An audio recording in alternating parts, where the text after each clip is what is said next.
Darling, the most dangerous thing about a second income is that it makes banks trust you more than your own budget should. They both leave the house before sunrise. They both come home tired. They both earn good money. And somehow, by Friday, the account still looks like it needs a little prayer and maybe a candle. Today, I'm going to explain why two-income couples can feel broker than old one-income households, and why the real problem is not income. It is the disappearance of financial breathing room. And the brutal part? Many couples are not spending wildly. They are buying ordinary things: housing, childcare, health insurance, transport, convenience, and the privilege of staying employed. Charming little menu, isn't it? Let me show you Sarah and Daniel. Sarah earns $64,000 in marketing. Daniel earns $76,000 in IT. Together, $140,000. On paper, they look comfortable. Their parents hear that number and say, "Well, what are you complaining about?" Which is a very parent thing to say, usually while sitting in a house they bought for the price of a used Honda and a firm handshake. Sarah and Daniel have a mortgage, one toddler in daycare, two cars, health premiums, student loans, subscriptions they barely use, and a refrigerator full of food they are too tired to cook. They are not poor, but they are fragile. Very different things. They can pay the bills, but they cannot absorb a surprise. A broken transmission, a dental bill, a week of unpaid leave. Suddenly the whole machine starts coughing smoke. That is the modern two-income problem. The household earns more, but the life is built to require both incomes every single month. Many people like Sarah and Daniel are not simply living beyond their means. They are living inside a performance the modern middle class quietly demands. They haven't necessarily bought too much. They have simply bought too much required life. Here is the mental trap. People still talk about the second income as if it is bonus money. A little frosting on the cake, but in many households, it is not frosting.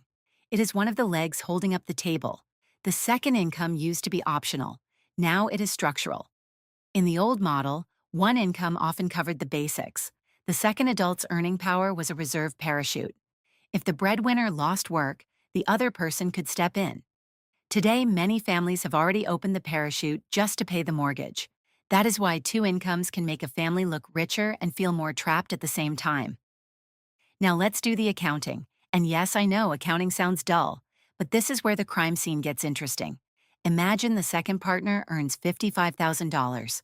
Before you celebrate, taxes arrive with a knife and a clipboard. Federal tax, state tax, payroll tax. That $55,000 can become roughly $38,000 to $42,000 in take-home pay, depending on the state. Then comes childcare. Child Care Aware found the national average annual price of childcare was $13,128 in 2024. Care.com reported many parents spent far more, with nearly half spending over $18,000 in 2023.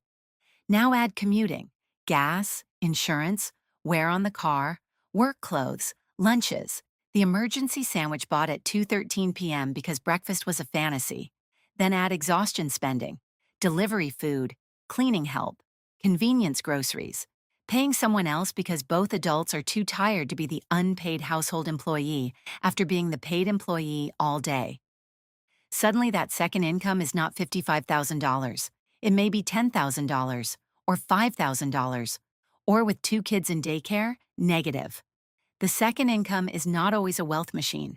Sometimes it is a treadmill with direct deposit. Here's where couples get caught. Banks qualify you based on household income, not emotional resilience, not sleep quality, not whether one spouse is quietly one bad Tuesday away from quitting. So a couple with two incomes gets approved for a bigger mortgage. Then they compete with other two-income couples. Everyone brings two paychecks to the same housing auction. Two couples walk into the same open house. One income used to bid $280,000. Two incomes now bid $430,000. The house didn't get better. The competition got richer, and what happens? Prices rise until two incomes become the new minimum. This is especially brutal near good schools.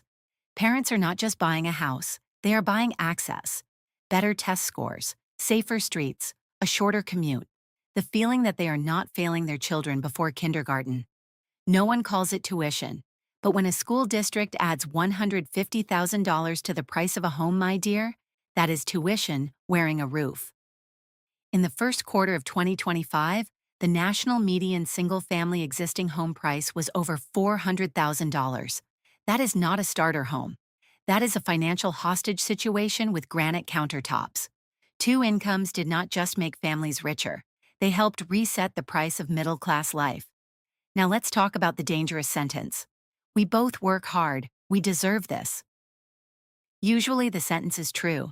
That is what makes it dangerous. You do deserve rest. You do deserve dinner that did not come from a microwave sleeve. You do deserve a vacation where nobody says, "Can we afford this?" while holding a $17 airport sandwich. But deserving something does not mean the budget can survive it. Two-income couples often suffer from emotional compensation. They are time poor, so they spend to buy comfort. They are exhausted, so they buy convenience. They feel guilty about missing family time, so they buy experiences, toys, activities, upgrades. And because the household income looks impressive, the spending feels justified. But the budget does not care how tired you are. Very rude of it, I know.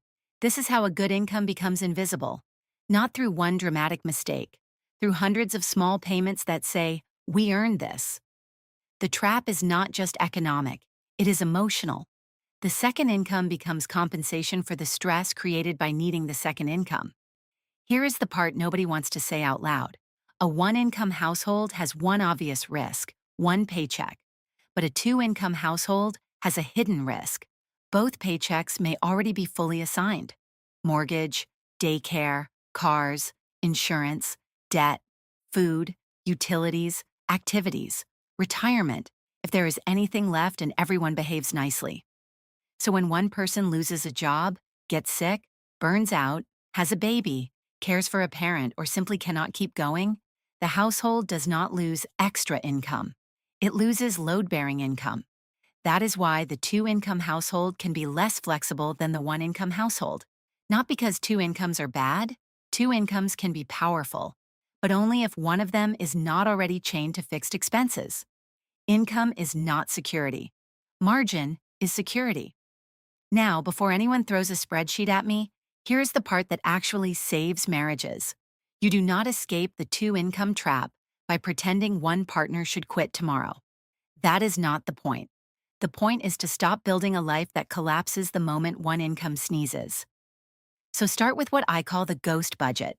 This is the budget for the version of your life where one paycheck has quietly disappeared. Not forever. Not because disaster is guaranteed, but because at some point, life will test whether your household is flexible or just expensive. Take 1 month and run the numbers as if only one income exists. The mortgage stays, utilities stay, groceries stay, insurance stays, minimum debt payments stay, childcare stays if it is still needed, medical costs stay. Everything else has to knock on the door and explain itself. The second car payment? Maybe it is transportation. Maybe it is anxiety with leather seats. The delivery meals? Maybe they are survival during a hard season. Maybe they are just exhaustion sending invoices. The subscriptions? Half of them are probably ghosts already, quietly eating money while nobody even remembers the password. This is where the budget stops being a list of numbers and starts telling the truth. Because some costs are real, others are old decisions still pretending to be needs. Then comes the second rule: protect the second income from becoming permanent bills. A raise should not automatically become a bigger car. A bonus should not become a monthly payment. A promotion should not immediately be converted into a kitchen renovation with brushed brass handles, lovely as they may be. The second income needs a job before the lifestyle gets to it.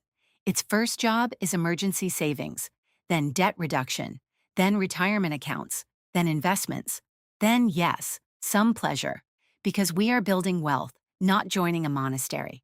But the order matters. Freedom first, decoration later, and finally, run a 6-month failure rehearsal. Ask the uncomfortable question. If one income disappeared for 6 months, what breaks first? Not emotionally, financially. Which bill becomes dangerous? Which payment suddenly looks ridiculous? Which need becomes obviously optional? Which part of your lifestyle was only affordable because both people kept running at full speed? This is not pessimism. This is adult supervision. The goal is not to become a one-income household. The goal is to build a two-income household that does not panic when life behaves like life, because the strongest couples are not the ones with the biggest combined salary. They are the ones with room to bend. Two incomes are not the problem. The problem is building a life so expensive that both people must keep running, no matter what happens. That is not prosperity. That is a beautiful cage. Real wealth is not when two paychecks arrive. Real wealth is when one paycheck can wobble and the whole house does not fall down.